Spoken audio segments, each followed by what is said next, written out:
y'all, we're going to go ahead and make turkey and dumplings. I have 10 cups of water, and I have my stove on, and we're getting ready to bring this up to a boil. We are going to add in 1 tablespoon of salt.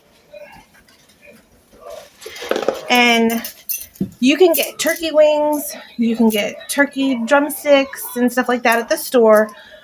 But we had just bought a turkey, and we cut it all up, and we're going to use the breast for cream of turkey, and then we're going to use the other parts to make turkey and dumplings. So whatever kind of meat you can get a hold of at the store or from Thanksgiving will work just fine. All right, y'all, so I'm going to put in some of my turkey.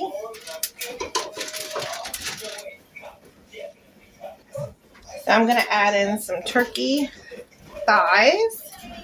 And I'm also going to add in 1 of the turkey drumsticks.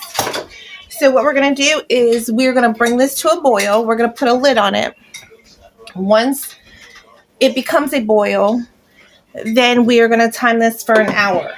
So again, once you get to the boil stage, then you want to time it for your hour. All right, y'all. So once it comes up to a boil, you want to go ahead and put it down to like a medium heat where it's simmering, and you want to time it for an hour. You will have this like little white foamy stuff that comes across the top, and what I do is I skim it out, and it'll make your broth a lot clearer so you don't have to strain it later. So if you get that scummy stuff on the top, just scrape it off, or you can wait to the end and strain it out. So I'm going to go ahead and I'm going to time this for an hour. All right, y'all. So it's been boiling for an hour. I went ahead and turned my heat off. I'm going to pull my turkey out, let it cool. We're going to discard the skin and pull all the meat off. And then we will move on to the next step. So just pull your chicken out, take the skin, discard it. And if you have any stuff that you need to scrape off the top, then you want to do that when you take your turkey out. So you want to put all your turkey meat in a bowl and set it to the side. And we'll be back here in just a little while. All right, y'all. So I went ahead and I got all my meat set to the side. Now I'm bringing this back up to a boil. You're going to need 1/2 stick of butter. Now, if your liquid evaporated, you want it at least halfway up your pot. Just go ahead and add a little bit of water, or you can add chicken stock. And I know that they have turkey stock around this time of year, so you can always buy some turkey stock and do that as well. So it's 1/2 stick of butter in there. And then I'm going to add 1/2 teaspoon of black pepper. And we are going to get this back up to a boil. And we're going to get ready to make our dumplings. And this time I'm going to make fluffy dumplings. For my chicken and dumplings, normally I do flat. We're going to do the fluffy dumplings today. So let's bring this up to a boil, and we're going to work on our next step. All right, y'all. So now we're going to work on, this is going to be like a little bit of the thickening. So I have 4 tablespoons of cornstarch. You can use cornstarch, or you can use flour, whatever one you want to use.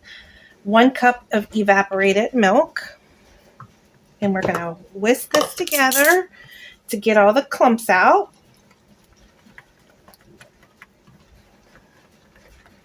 All right, so once you got that all mixed up, we're going to go ahead and put this to the side, and we're going to start making our dumplings. All right, y'all, so I have 2 cups of sifted flour, and this is regular all-purpose flour. And to this, we are going to add in 2 teaspoons of baking powder.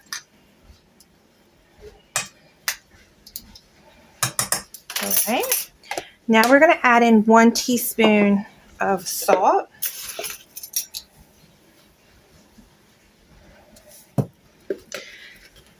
Now we are going to add in 1 cup, and I'm using evaporated milk. You can use buttermilk. You can use chicken broth. You can use pretty much anything. And then we are going to need 4 tablespoons. I'm using canola oil. 1, 2, 3,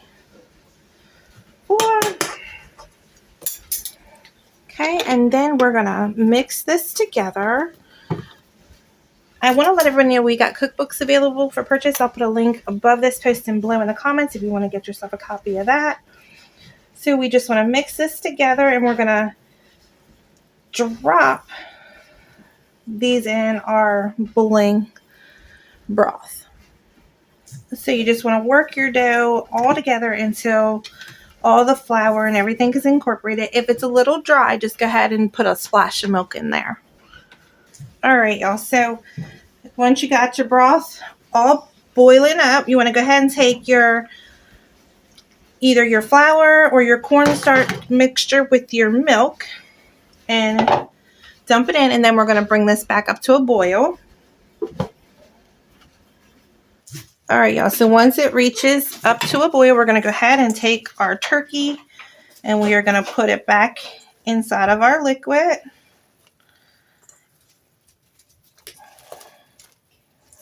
And I'm going to let this go for about 5 minutes.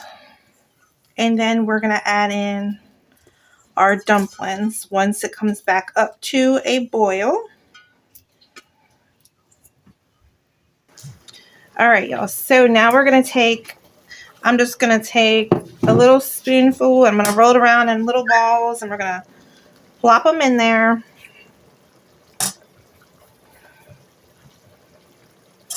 You can use your regular biscuit dough recipe if you prefer. And you just want to cook this until the dumplings are cooked. And it's going to be about maybe 15 minutes.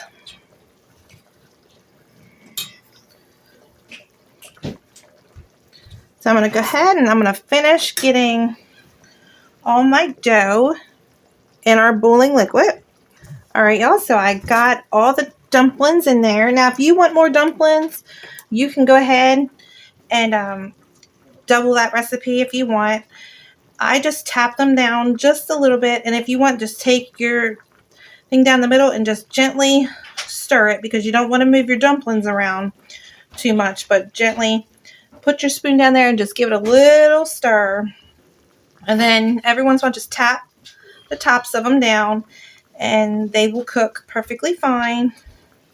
So about 10-15 minutes, and it should all be done.